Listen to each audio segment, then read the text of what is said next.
Welcome to the Rams postgame show here on House of Horns.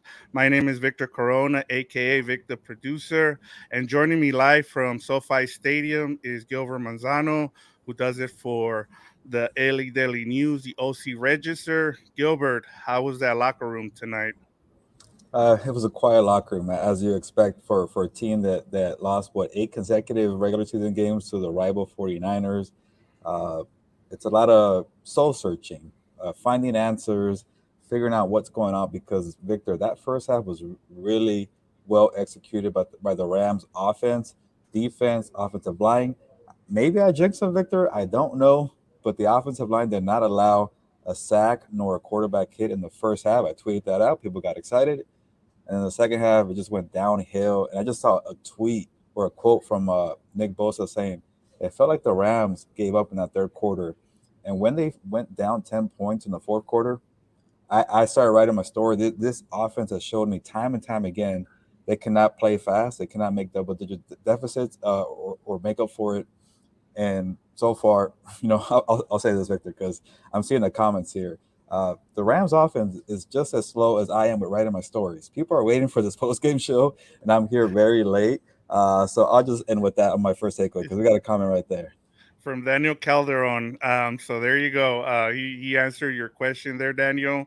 Um, yeah, man, and just getting back to the Rams here and their struggles against the 49ers. I know the fan base is really, tired of having to listen and hear from 49er fans, you know, take over the stadium. We saw again it was between 50 to 60%. I saw a tweet from somebody saying how many tickets were bought from 49er fans.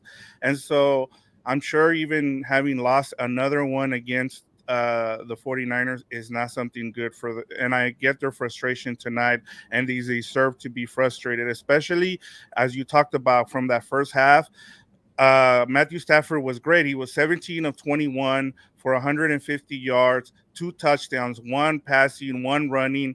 The offense looked amazing. And then something happened in the second half. We're still trying to figure out what happened. Why can this offense put it together for two halves? So for you, what was your? Oh, there you go. As McVay has peaked though.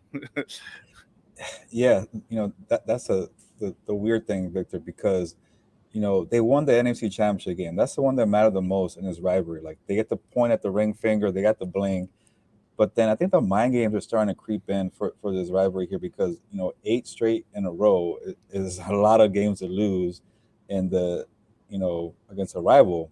And then the weird thing is like they did not have Debo Samuel, no Kyle Juszczyk, Eric Armstead, and it kind of felt like a one man show with Christian McCaffrey, at least offensively, and that was enough. Remember when in the Panthers game, Christian McCaffrey was a one man show, that wasn't enough.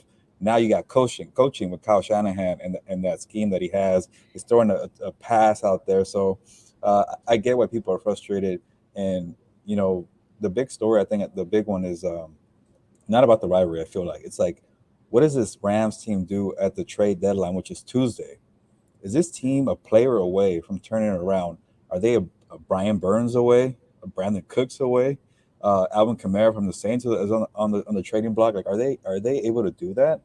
And one telling quote from McVay was, I think Bill Plaschke from the LA Times asked McVay, "Are you going to trade for a running back?" And he's like, "It's not just a running back. There's more to it." And I think that was an honest answer because the offensive line protected Stafford in terms of for passing, but the run blocking wasn't there. There was no lanes there. And then we had Ronnie Rivers. No disrespect to Ronnie Rivers being your starter, but he's from the practice squad. That's not going to get you anything done. And then Van Jefferson came back. No targets, no nothing there. So it was the same old problems, Victor. And this is what we talked about in the preview show. Yeah, they did something with the Panthers, but you got to show it against the 49ers, and we couldn't trust this team. And so far, they showed us their true colors again. Yeah, and you led me right into my next point was about our keys, and you talked about the cornerbacks, the young cornerbacks of the Rams going up against the offense, and Debo wasn't there, so they weren't the problem today. And then I talked about the running game, establishing the run, which they tried to do in the first half, and for some reason they abandoned it in the second half.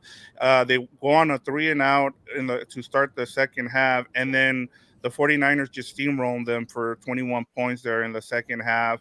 It just got bad really quick. And coming off the bye, you had the advantage. You This was the time for you to take advantage of the 49ers who were coming in, wounded, and you didn't do that. At least you did in the first half, but for some reason McVay got in his head again, and in the second half we saw the same thing again against Shanahan. And Vic, going off of that, I'm gonna answer this question at the same time. Uh, Mhm. from Big Stepper Nolan here, everything offensively in the first half was abandoned for whatever reason, and it's hard to pinpoint why. But I'll say this, Victor, after that forced fumble from Jalen Ramsey, and I want to say Taylor Rapp was part of it too on McCaffrey, they couldn't pick it up. That's when everything seemed to change because remember Jalen also had the drop interception. Like they felt like they were a takeaway away from winning this game. Like it was 14-10. They get another touchdown. They're looking okay, but they couldn't come up on that forced fumble. And you know what happens after, Victor? They got four first downs. I think on three consecutive plays they got first downs. First downs to move the chains. And then on that Jimmy G touchdown pass to McCaffrey, he had all day. He was looking, and then you look at the right corner, and here and here we see McCaffrey with the Jumpman logo and getting the touchdown. So I think it was more of a mental thing to kind of answer this question for Nolan here. Like once they jumped to that lead, then you go to the other side of the ball. Stafford finally took his first sack. There were three and out. Like it just became like, here are the real Rams of 2022. What happened to that first quarter? So I think it became, I'm sorry, the first half. I think it was more of a mental thing. Like it felt like, are we not the team that we showed in the first half? Are we more of the first six games of the year? So I think it was more of a mental aspect in terms of what happened in the second half.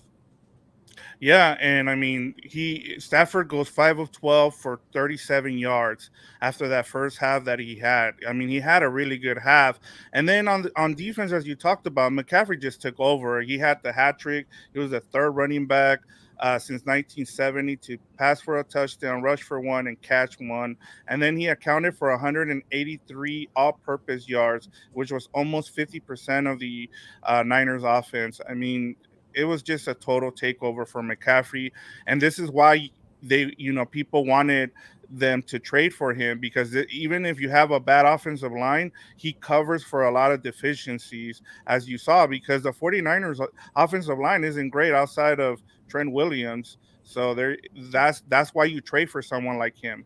Yeah, like the only positives on the defensive side of the ball for the Rams. I know we like to focus on the offense, but like, Leonard Floyd finally had a breakout game. Had the two sacks, a few quarterback hits, but other than that, I didn't really feel impact from Aaron Donald. I know Aaron Donald was dealing with triple coverage or triple blocking every single rep, but you didn't really feel it out there for him for his presence. Other guys got to step up too. So uh, it's tough because with Kyle Shanahan and the system that he runs and the mind games that he play in McVay and McVay kept saying like, I don't want to hear about the history. It's not about the history. It's about the second half. I think it's a whole mental aspect about it. But yeah, coaching is great. And I'll put this what is it? This comment here from Alonso here because he wants to brag about the CMC trade. I think that's why they gave up a second round pick, a third round pick, a fourth round pick from McCaffrey because when a guy like Debo Samuel goes out, you throw in Christian McCaffrey into this system. That's a difference maker. This system, the possibilities are endless. Like remember, they started out with Jeff Wilson and McCaffrey in the backfield, and right there from the bat, it's a lot of mismatch, guessing what are you going to do defensively, and then once the mind games are going and you're guessing wrong, that's when McCaffrey gets going, gets rolling, and we were giving this defense a lot of credit, Victor. Bobby Wagner, Jalen Ramsey, Aaron Donald, all these guys because they were at least shutting teams out in terms of the points. They weren't getting the sacks, they weren't getting the takeaways, but today they couldn't stop the touchdowns. They couldn't stop McCaffrey, and then they really needed that takeaway. They needed that interception. They needed that fumble. So this is why you make the trade. And we saw that the 49ers probably didn't show too much of McCaffrey a week ago. They were saving it for this game against the Rams. Yeah, and I thought one of the things that stood out from that McVay press conference was the first thing he brought up was he's like, I don't want to talk about the past and the rivalry. I want to, they just beat us, and he wanted to make sure it was a reference. Now, the other thing I wanted to ask you about, and I know it's trending on Twitter, is the Cooper Cup injury. What's the update with him? And a lot of people are upset because he was in there late in the game when the game was pretty much out of hand. Why was he in there? Did anybody ask him about that? And then what's the update on his injury? Yeah, the first part of why was he in there, McVay pretty much answered that question on his own. He said he felt bad, he regretted, having to play for Cup instead of just running the football. I think it was the third or last play of the game. Like, you're down 17 points. Like at some point you got to realize your offense is not going to make up 17 points in a minute and 15 seconds. Victor, I think that's when the injury occurred, or I forget when. There was definitely like a minute to go, Yeah, it was like but 150 to go.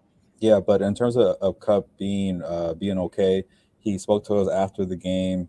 He said that early signs are that he dodged a bullet. So it doesn't sound like it's going to be a long term injury, but it definitely affect his practice status for the week. And I know for fantasy football people, that was probably a sense of relief. But for the real Rams fans, they need Cooper Cup out there because he is the entire offense. And yeah, like the weird thing, Victor, Stafford was actually dealing in the first half. He was making some great throws. Uh, that touchdown pass to Cooper Cup was pretty much one of the best highlights of the year because one, he had time to read the field. He allowed the receivers to run their routes, and he had protection. And then he threw a great pass, and then he threw a great pass to Allen Robinson on the right sideline. Then he had a laser to Cooper Cup across the field for I think 23 yards. So for some reason, that second quarter, Matthew Stafford looked like that bye week was really paying off. But uh, yeah, it didn't work out that way, and but it could have been worse with Cooper Cup. The Cooper Cup injury could have been, long term. He could have missed a couple games, but it doesn't sound like it's going to be that way. And especially when a player talks to reporters after, that's usually a very positive sign for a player to be healthy. Yeah, and that's good to hear. I know a lot of fantasy owners were the ones that were upset with McVay and why is he in there? But in terms, this is what what we care about is for Ram fans. So that there you go. You have an update now from Gilbert Manzano, who was down there in the locker room, which is also why we were on late that we were supposed to be on. Another thing that I wanted to kind of go over was that first half and how they dominated the time of possession. I thought that was huge. They still won the time of possession and in the end, but it wasn't enough. Like you have to take advantage of some of those drives, and it just felt like in the second half it all went away. But you got to give credit to the 49ers for that one. Outside of that, how do you what else do you see as a problem going forward for this team? Yeah, first of all, that was Cam Inman who just said hi. He's a 49ers beat Yeah. reporter, so he's on the winning end, and he walked out, and he's doing okay. But shout out to Cam and Victor. Give me the last part of the question. Sorry about that. No, what else do you what's another thing that you see as a problem outside of the offense? What how did the special teams and the defense look to you? The defense, I think they just need to have. Well, it's not just because these are big problems. They got to have more pressure. You definitely got to apply it. And then Florida finally did that. But where was Justin Hollins? Where was Terrell Lewis? Where are the impact plays from Ernest Jones, Bobby Wagner? And all you saw today was a frustrated Jalen Ramsey. What he got into it with Darion Kendrick, the rookie cornerback, on the sideline. He got into a shoving match with Robbie Gold, I think for the second time in this rivalry. I don't know why he keeps shoving Robbie Gold, Jalen Ramsey. And it's just like, I keep going back to the mental part. If he would have got that interception, if he would have gotten the fumble on the first fumble that he created, it's a different story, Victor. Uh, this defense can't generate takeaways. It can't apply consistent pressure. Like, they'll keep you out of the end zone. Not today, but that was the only good thing going. Special teams, have we seen anything from the return game? Brandon Powell, kick return, punt return. I don't, where's Tutu Atwell? Is he can't do it on the field? He can't do it on special teams, on offense, all that. Van Jefferson didn't even get a target in this game. He's supposed to bring the juice. All I heard all week was Van Jefferson going to provide the juice. The offensive line looked better. Like, they only allowed 2 sacks and 5 quarterback hits with Brian Allen back under center, so that's a positive sign. But Victor, Daniel Calderon here. So what do you say? O line is bad. No RP in soft zone is Well, crap. Yeah, the reason I put up was the whole soft zone is yeah, crap because yeah, that was part of what you were just getting into. That's why I yeah, brought it up. yeah. Let me get into that. Rams fans are really frustrated with the zone coverage here, and I think from according to Football Focus, right? They run the most zone in the NFL, and I think it's because they try to be versatile. They don't want to be predictable when you're playing man, especially with this. this 49ers versatile offensive scheme that they don't want to play a lot of man. So I don't know. That's maybe a question for Raheem Morris, and I think we've gotten to the point when you're 3-4. It's a fair question to ask because it's a touchy subject when you ask coaches like why you're doing the same thing in your system, because you can't just install a new system, in 3 or 4 days. So they usually take offense to that, but maybe it's fair not to ask what's going on with the defense here. And to end on that point from Daniel is it's just strange that the running game is really bad. And then one of their better running backs, Cam Akers, is at home trying to get traded. Like they could use Cam Akers right now, so it makes me wonder if they kind of make up before the or after the deadline. They can't find a suitor because they're not gonna find anybody. I feel like who's gonna trade when they're gonna force the Rams' hands to release them, cut them, and then you get them as a free agent. So. If you're the Rams and you're still trying to make it work for this year, why not try to make it work with Cam Akers? Or again, Alvin Kamara is out there. I don't know if they swing for the fences there, but it's going to be tough. But there's a whole lot of issues, and I just feel like they might be at this weird point because McVay's never been 3-4 before Victor, where they just say, "Hey, this might be a year where we just kind of see where things go, sit out, and see what happens." But they just won the Super Bowl. They don't want to give away their draft picks, so it's a very tricky situation right now, Victor. Yeah, and before I get your final thoughts here, because I know you got to go and finish up some of your stories, one of the things that kind of stood out to me is that McVay never, he always holds on to leads. When he leads at the half, now his last two losses, one came at the end of the season against the 49ers, and then again it happened tonight. And so we know what the problem is. We understand that he's had bad bad matchups against Shanahan, so we won't continue to beat a dead horse there. So I just want to get your final thoughts on tonight's loss, and then look ahead as the Rams take on the struggling Tampa Bay Buccaneers, who's also looking for a win, but they're in a bet in a in a not a great division, so they're not in as bad of a situation as the Rams are. Yeah, for my final takeaway, I know I'm really harping on like this team is not a player away from turning around. I'm gonna, I guess finish this post game show to say there are predictable in various ways. Like that first half that they had, Victor, was not predictable. It was surprising. Like, wow, this offensive line is protecting. Stafford looks great. He's spreading the ball around to Allen Robinson, uh, and Tyler Higbee, and even when Higbee went down, what in the first half, they were still very, explosive, spreading the ball around. And then the second half became who we thought they were. This is a team that can't protect, can't run the football, can't apply pressure. And we were kind of thinking we're going to, get some heat for picking the 49ers in our previous show. But I think Rams fans understand, like, yes, it's been 7 games now. This is the same old, I was going to say, crap, but I guess I could say it right. Crap's okay to say. It's the same old deal with this Rams, and they're very predictable. We know what you're going to get. So going into next week with the Buccaneers, I know the Buccaneers have their own problems, but for the most part, they have a good pass rush. I got to do my research on the stats because they're losing for a reason, so I got to figure that out. But they go to Tampa Bay and to play a pissed off Tom Brady, you're in danger of falling 3-5. And what do you do then? So, final takeaway, Victor, because I got to get going because we also got to give out our our beers of the day. Uh, Same old Rams. That Panthers game did not prove anything. They're the same team from the 49ers the first time around and the Cowboys against Michael Parsons. So they got to figure that out.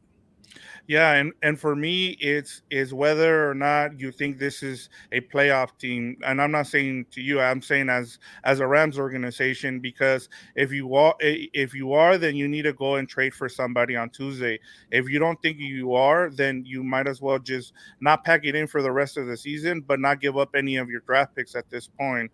So you should try and see how you feel about your team right now as a Rams organization, and then decide whether if you're gonna try to trade for someone. Go ahead, Gilbert. Yeah, I just want to give real quick Wild Man Samurai because he's the one that won the shirt, the Aaron Donald Blitz T-shirt. So I know everybody's pissed off, Rams fans are not happy, but at least Wild Man here can enjoy the Aaron Donald T-shirt. So yes, the offensive line needs to be retooled, but at this point, what do you do, Victor? Like you mentioned, are they a playoff contender? If they are a playoff contender, you go and trade for some linemen, but they don't grow on trees, Victor. I know you've been searching out there. Who's going to give up a quality tackle or a quality guard They're like quarterbacks. They're hard to get, and once you get them, you hold on to them for what 10, 12 years. Yeah, and the problem is too is that a lot of teams are in it. Like the outside of Buffalo and the Eagles, like everybody's in the playoff contention, and so nobody's gonna want to trade you unless you're even Carolina, who we thought was out of it. They're starting to win now without McCaffrey, so that's the other. So let's go ahead and get to our 12 pack of beer player of the game. I'll go off of you, man. Whoever you pick, I'll try to find somebody to pick. I know it's kind of hard in a loss like tonight. Yeah, well, remember, Victor, when it's a loss, we're not handing out the good stuff. We're not giving Yeah, away exactly. Modelos, Pacificos. Probably We're not 24 cans over here.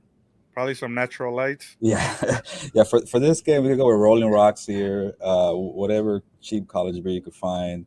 I don't know. Maybe we give them seltzers. How about Trulies and all? And actually, those are pretty good. I don't know. That I was gonna Uh, say. but we'll give them Bud Lights and Rolling Rocks here. And I feel like Brian Allen, the center, is a Rolling Rocks kind of guy.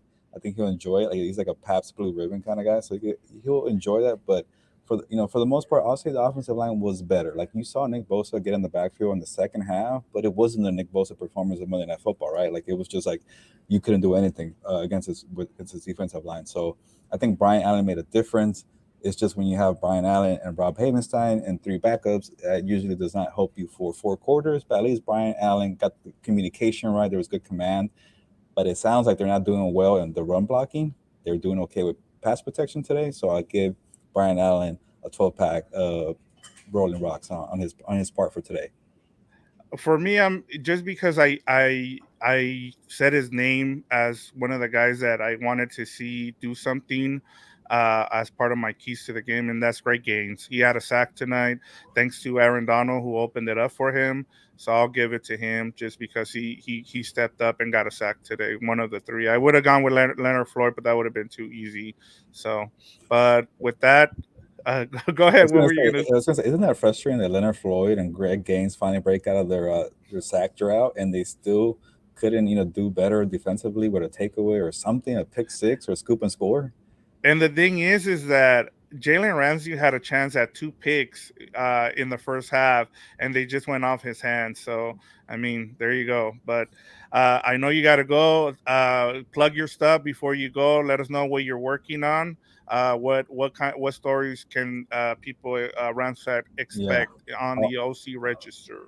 Main thing, I was very excited to come on the post game show and see already a bunch of comments lined up.